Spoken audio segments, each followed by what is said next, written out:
Warriors look to turn it around on the gridiron as Henrico hits the road. Welcome to Sports Wire. I'm Will Catterley.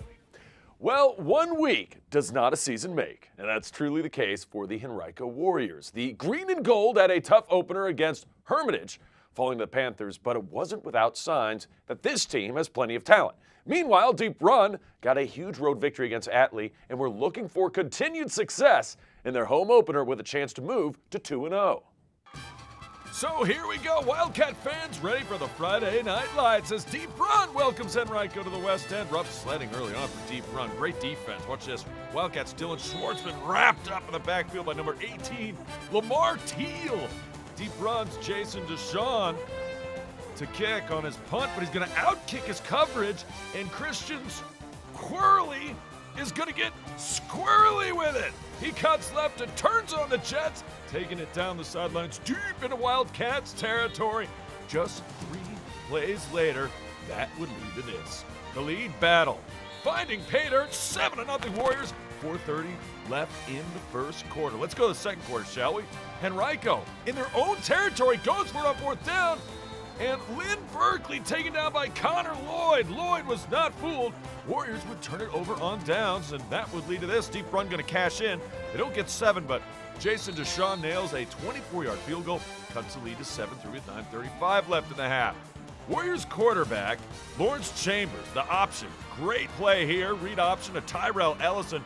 Down the sidelines, a huge gain, where he's brought down by J.T. Walter. But I talked about Chambers. Here he goes. 3 plays later, it's Chambers over the middle. Rashid Jackson. Action Jackson touchdown. 14-3 Henrico, 7:40 left in the half. You want some more? Chambers, you got it. Down the seam. Warriors in business. That would lead to this same drive. Chambers pulling off his best Carson Wentz. If you saw the Eagles and Redskins on Sunday. Touchdown. To wide open shoppers, like 21-3. Warriors at the half, second half. Deep Run gonna answer. James Ellis scampering into the end zone, make it 28-10 Warriors. Tyrell Ellison had himself a game. He's gonna add to his totals right here. What a night. 19 carries, 119 yards, and 3 touchdowns. Here's one of them. Wildcats quarterback Aiden Wheeler. He's not done. He's gonna call his own number, drives his way into the end zone. Deep Run didn't quit in this one. 36-17 Henrico at this point. And Wildcats would recover an onside kick. 3rd and 28. Jack Baruch is going to be picked off. That duck ain't flying far by Lynn Berkeley. And the Warriors defense playing well as well. More Chambers. He had a banner night. Airing it out. He's going to find Shaw for 6. Chambers on the night. 17-26. 279 yards, 3 touchdown passes, and Henrico takes care of Deep Run. 42-24 is your final. You know, sometimes in this business, it's just tough to decide what games to cover. Take the Hermitage Panthers, for instance. Had to get them against Highland Springs. That's a no-brainer. A rematch against last year's playoff foe, Henrico. Got to get that, too. But in week 3, we wanted to get some other teams out there. Even though Hermitage 2-0 and Thomas Dale 2-0 were squaring off. The Panthers, by the way, get unbeaten Verina next. Not missing that one. But sometimes it's not what you know, but who you know. Luckily for us, and all of you, we know some talented high school students that are part of Herm TV. They produce a morning show for the school, cover Hermitage football, then edit it and show the highlights for everyone in the school on Mondays, almost completely student run. These guys are really good at what they do, as photographer and reporter Jada Williams shows us. You know what else? Hermitage football appears to be really good too. Big time shout out to Herm TV for the highlights. Yeah, this is all high school students doing it. Hermitage defense doing it as well. First quarter action.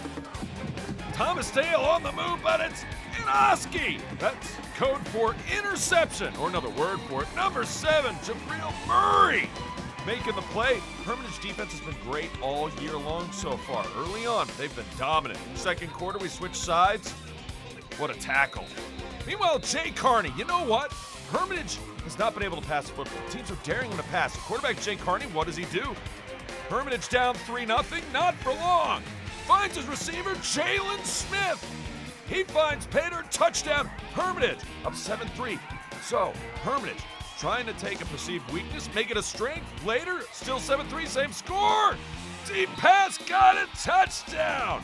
So all of a sudden, Jay Carney working with Ollie Jennings. The band's pretty pumped up and excited about this one. It's the passing game, not the running game Hermitage is using. 3 touchdown passes on the night. That time, once again, connected with Ollie Jennings. Jennings and Carney connect with 2 touchdowns, and then the rest is good old-fashioned Herm defense. Number 28, Jamal Robinson. And then later, here he comes again with the strip sack fumble. Thomasdale recovers, but it's all Hermitage, 21-10. Jada Williams has more. Stay high, keep our confidence high. Because, they're a good team. They was bigger than us. They had us outside, so we just had to come out and play. Glen Allen Jaguars having a very hot start to their season in ladies volleyball, taking on one tough customer in the Godwin Eagles at home, down 1-0. First set, number 14 was all over the place in this match. Her name, Ashley Wilson. She takes care of the Wilson volleyball for the point later. Eagles still in the first set, coming back strongly, get the point there. And then Wilson on the serve, that is an ace. Still in the first set, more points upcoming. Glen Allen, we go midway through this one. Pretty tight ball game at this point. 16-15, Glen Allen the score. Back and forth we go. Godwin looking for that momentum point, because when it takes this long, whoever wins this point seizes momentum. Glen Allen seizes it, they get it.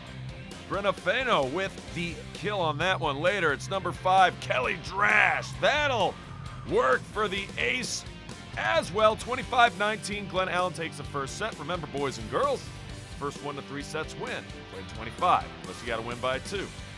Glen Allen hoping that that's not the case. Godwin trying to come back. Second set, switching sides. Another great start to the match, to the second set for Glen Allen. They get the kill right there. Later, Godwin on the serve. Glen Allen setting it up. Godwin doing a nice job taking care of it. And somehow, unbelievable work by the Jaguars to keep that one alive, but the touch shot is a beauty. Godwin gets it to go for the point. Eagles fly, and they are on the serve once again. Still second set this time. Slamma-jamma, knocking it down. And Glen Allen with the kill, and they would have the lead. 16-11 at this point. Glen Allen, it's all about the pass. And then the touch shot. Godwin right there for it, though. And then this one, well, they're going to have the answer. Guess who? There's the touch shot once again. It's Ashley Wilson. She had a heck of a night for the home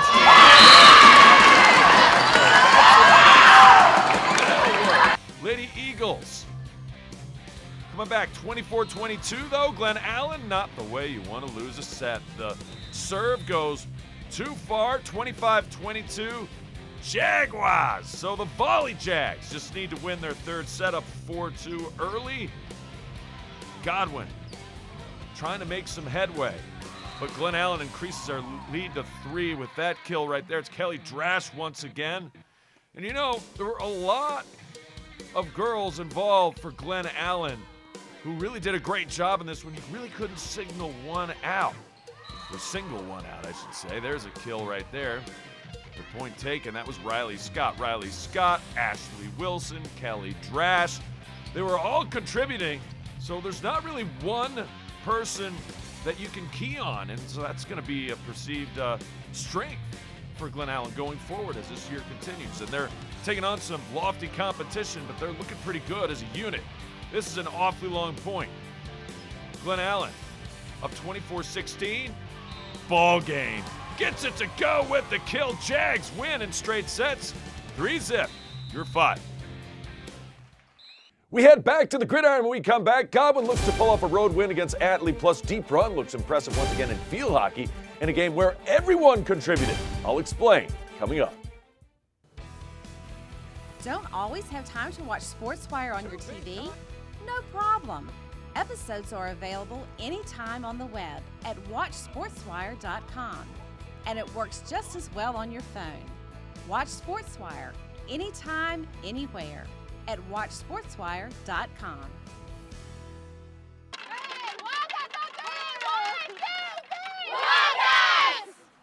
Wildcats with the chant, and they were chanting like a team. They were playing like a team. Already up 3-0, just about 7 minutes into this ball game. Might as well make it 4. Number 2, Maddie Ewald finds the back of the net. It is 4-0 deep run. Taking on Freeman, who's a little bit younger this year, but perennially, I should say, has been a very strong team. She shoots, she scores. But as quick as I can talk, Deep Run was scoring quicker. Morgan Granger. Here they come again. It's 5-0 at this point. We're still in the first half. Look at the stick work. Fancy schmancy. Puts it in. She shoots, she scores. Sydney Doomstra.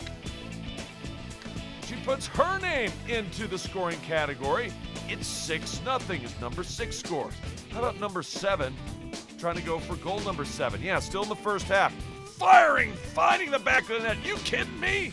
That was blistered. What a shot. And this time it's Ali Parlantieri with a goal. Still in the first half, Rebels looking to come back. No quitting these Rebels. Lady Rebels did fight.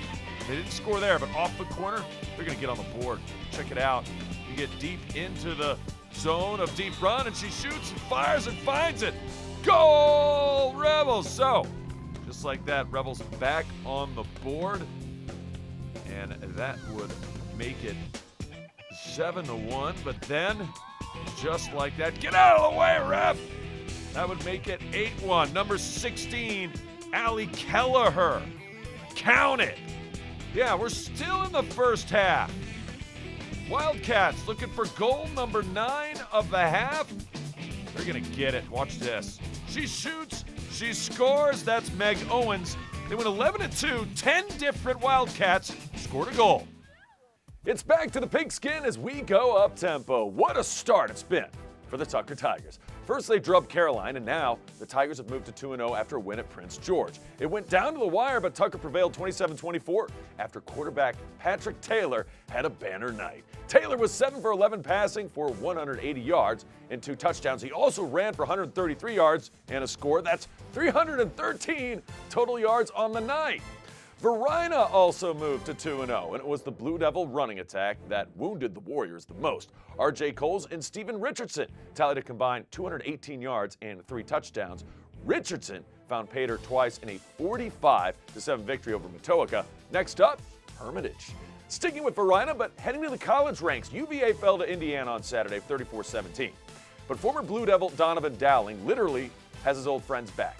Tim Harris was out rehabbing an injured shoulder, something Dowling had recovered from himself. Now, Dowling and Harris played together with Verina. Now they're doing the same thing at Virginia. Dowling honored cornerback Harris by wearing his number 5 on game day instead of Dowling's number 7. So here's to a speedy recovery and a pretty cool gesture. To cross country now, where Deep Run had a strong showing at the Pole Green Classic. Senior Zachary Levitt finished 3rd place overall, helping the Wildcats take 1st place as a team for the 2nd consecutive season. His time of 15 minutes and 53 seconds, that's a personal best. Meanwhile, on the ladies' side, Lily Snow finished strong in 4th. Snow won the event last season, but even with a 4th place finish, this year her time was even better. Last season, she ran the event in 19 minutes, 22 seconds. This time, 18 minutes and 46 seconds. And in guys volleyball, Freeman moved to 4-1 after a 4-set win over Maggie Walker. Chris Gilliam helped the cause with 4 kills, 6 aces, and 4 digs, while Brandon Smith tacked on 14 assists. Back to the gridiron now. The Godwin Eagles storm the field as they hope to outlast Atlee. Early highlights, first quarter, doing it on the ground. Bryce Safferwich with a bag of chips deep in Atlee territory. Lead to this, got down to the 1-yard line. 1-yard touchdown plunge by Mr. Sean Bowers. The quarterback keeper does the job. 7-0 Eagles. And they've landed. Cheerleaders excited and pumped about that one in a good crowd. And this one to boot. Atlee trying to come back. Second quarter, rolling. Great defense, a secondary for Godwin playing well. That was number 7, Spencer Rife. Rife with talent. Back to the ground. Still 7-0. Still more Safferwich with a side of chips. Atlee, though, this guy's a big hoss. It takes about 7 white jerseys to take him down. And the crowd, yeah, they all have phones and they're all going to turn on their flashlight at. Looks kind of cool when a whole group does it. 24 seconds left, 7-0. Godwin would get the stop. And then they go, tricky, Eagles. It's a fake punt. It's going to work for a first down. Brian Carroll. What a play, but guess what? A flag is down related to Central Office Athletic Director John Carroll. But that Carroll would not get the play. That's just perfect defense. Second half. Safrowicz is like, what had happened was, it was great coverage. Watch number 5 for the Godwin defense. Gets in there, makes a great sack. It's Aaron Miller. Miller time, however. Atlee ties it up at 7. Shades of the deep run Atlee matchup, right? When it was tied 7-7. But Godwin running game ruled the day or the night. Fumble! Safrowicz says, I got this. Keep going! Coach says, almost runs into our photog there. Inside the Atlee 45-yard line. Same drive would lead to this. More Safrowicz! Ooh, that's a heck of a hit, too. Safrowicz should be all right. Later on, are they going right? No, they're coming into your living room. Touchdown! No, they called him out at like the 1-inch line. That was Sean Bowers. Bowers says, hey, ain't no problem. I'll just go in from less than a yard out. Touchdown, Godwin. That would make it 14-7. Eagles in front. And then they would rely on their defense to make stops when they need it the most. The interception, number 9, Johnny on the spot, Sam McRoberts. With the Oski and the pick, and the Godwin Eagles can celebrate. Yeah, fans enjoying this one. They moved to 2-1 with a 14-7 win. We have much more football to get to when we return. Freeman looks for a bounce-back win when they travel to Lee Davis in a rematch from last season. Plus, the Lady Rebels hammer it out with Hermitage on the volleyball court. That's next.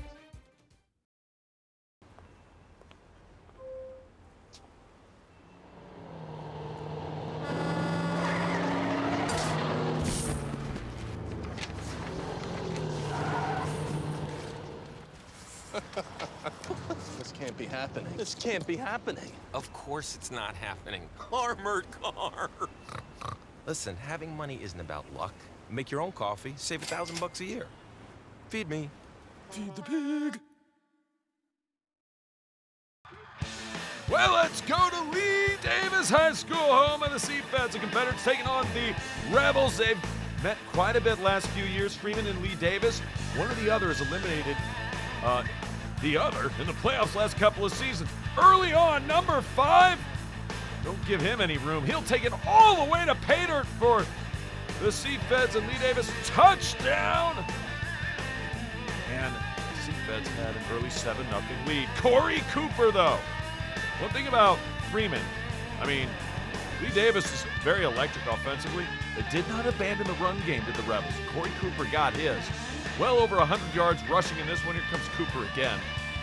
He's going to take it right at him and inside the Lee Davis 10-yard line. That would lead to this. Short field goal is up, and the short field goal is good. Number 92, Adam Notley. Couldn't knot it up, but he makes it 7-3. So within a score, back come the Lee Davis Confederates the second quarter. Trying to. Great looking defense. It's a fumble! And Freeman almost had it. Do they have it? Yes, they do! So could the Rebels take advantage? Yes, they could. Quarterback doing a heck of a job. Jack Pollard finding his man. Patrick Gorman, touchdown. Rebels! So all of a sudden it's 14-9 at this point. Lee Davis up. And still coming back. He just takes that away from the defender. It was the Lee Davis receiver. Number 5 all over it. And then later, quarterback is going to keep it. Same drive, Zach Lass inside the 10-yard line. And goodness gracious.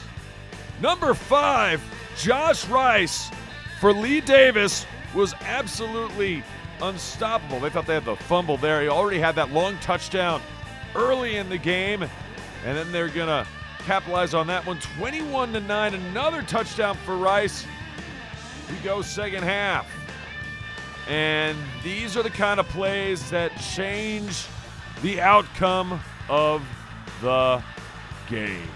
Take a look. With speed to burn, Kamar McCauley all the way into the end zone on the kickoff return, and suddenly it looks like a laugher. But don't give up on Freeman just yet. 28-9, still a lot of time, just the start of the third quarter. They're going to go back to the ground game. Number 21 with the carry, got the touchdown.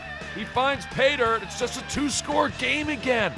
If Freeman's defense could just get a stop in this one, Rebels would be right back. I see you, 21.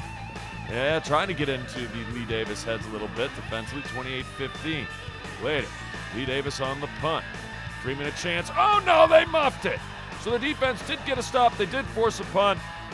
But those plays could really hurt you. The fumble on the punt, and Lee Davis, Confederates, they take advantage. Third touchdown of the day, rushing for Joshua Rice. Josh Rice was all over the place. 35-21. Lee Davis gets a win. Let's head on up near Ashland, out there at Patrick Henry High School, hosting the Glen Allen Jaguars. First drive of the game, very, very entertaining first half. Maybe not for the Glen Allen defense, because number 3, Terrence Oxendine, was everywhere. Basically a run-first offense. Quarterback's going to keep it. This is going to be a big play. Number 14. Watch number 14. Quentin Pines come in and get the tackle, so he stops the play. Still a big play and would lead to this. Eventually they find Pater. They find the end zone. Guess who? You're going to hear his name a lot. It's Oxendine. So touchdown. They go for 2 and make it, by the way. 8-0.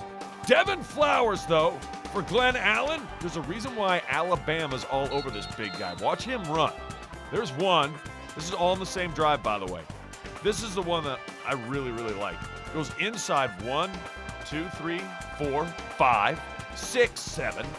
Moves the pile another 6 or 7 yards. What a run by Flowers. And he's only a sophomore, folks. This is his sophomore year. Last year, just a freshman. And now he can go outside as well. Get off me! Touchdown! Flowers! And Glen Allen's offense is starting to bloom. They would tie it up 8-8. That would be the score with 6:23 to go in the first quarter. Let's go second quarter now. Jags in business inside the 20. Uh-oh! It's an INT. Intercepted. Patrick Henry makes a big play. No problem, though, right? Inside the 1-yard line. They're not going to do anything with it, right? Oh, my goodness. 99 yards later, the touchdown strike to Terrence Oxendine, and the Patrick Henry Patriots. Fans going nuts. So Glen Allen went from in the red zone, that's inside the 20, the opponent's 20, to giving up a 99-yard touchdown pass. It's like a 14-point swing. It was 14-8 at that point. Glen Allen trying to do something late with this one. And they would. Nice pass, pitch, and catch. And it's Quentin Pines going to find Pater. Touchdown, Jaguars. Glen Allen, their offense was not having trouble moving the football, really. Tie it up at 14, kick the extra point. It's 15-14. Yeah, it's a game now. Well, it would be a game until, man, this guy, a thorn in a Jag side. It's Oxendine. He had 3 touchdowns on the night, 2 rushing, 80 yards on the ground, 99 in the air, 22-15. Jags looking to try to flip the script, if you will, in the second half. But much like Freeman had some trouble with the opening kick, this time Glen Allen gets it, and this time he drops the football. It's a fumble. PH has it. PH scores it. Touchdown, Patriots. And Patrick Henry, all of a sudden, with a 2-score advantage, 28-15. Still a ton of time, 11:49 to go in the third. Enough time for Glen Allen to get it going again on offense. And here's the main man, Mr. Flowers. Don't try to rip the ball. You're not going to get the ball out of me. Gets a big gainer right there, would lead to this. Still in the third, Flowers with a stiff arm. 2 stiff arms. He gets the first down. Glen Allen still driving early fourth. 4th down and goal. Incomplete pass is the rule on the slant. Pines can't haul it in. Patrick Henry takes full advantage. Check out the run. Deep in Jaguar territory, would set it up for this. It's a keeper. It's a touchdown.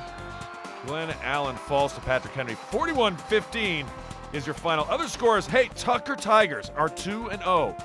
We talked about them earlier, 27-24 winners over Prince George. Highland Springs, 40-7. They've really rebounded since the Hermitage loss. They went over Meadowbrook. Verina is also undefeated, 2-0. 45-7 over Matoaca. Well, let's go to some volleyball. Back to the courts we go at Freeman. This is Emma Griffith. You saw her on that first serve. She is the stat that matters in this one because it is ace after ace after ace with Griffith taking on Hermitage at home. Here's Griffith again. She Griffith and she giveth away. Taketh away. If that makes any sense. I don't think it does. Either way, Griffith played really well. That's the point. 6-1 at this point in the first set. Freeman looking to make more out of it. And they do. That goes in for the kill. And Lady Rebels volleyball, they were playing well in this one. They're one of the top teams in their class. It's classes now. That's good for the kill. Number 1 getting in on the action.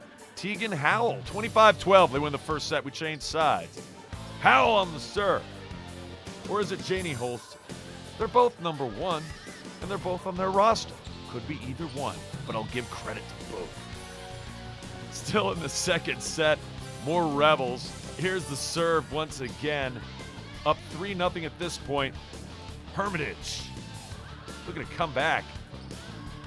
Had a couple of good tries right there. It's set it up, though, and knock it down. That finds the boundary up and in, and number 18, Caitlin McDevitt, does the damage. Later, Rebs can't corral that one. Hermitage fighting back. This team's getting better and better as they play. On the serve is Hermitage. Still in the second set. Early on, a 4-1 lead for the Rebs. Panthers don't want any part of that.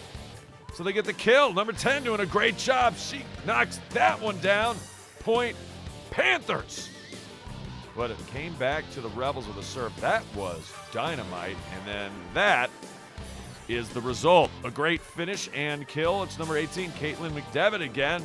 Hear her name a lot. She's going to be all over these highlights. Here's another one. That is in for the kill. This time number 16, Ursula Mitchell. Still a tight one, though. 25-21. We switch sides. You got to win by 3.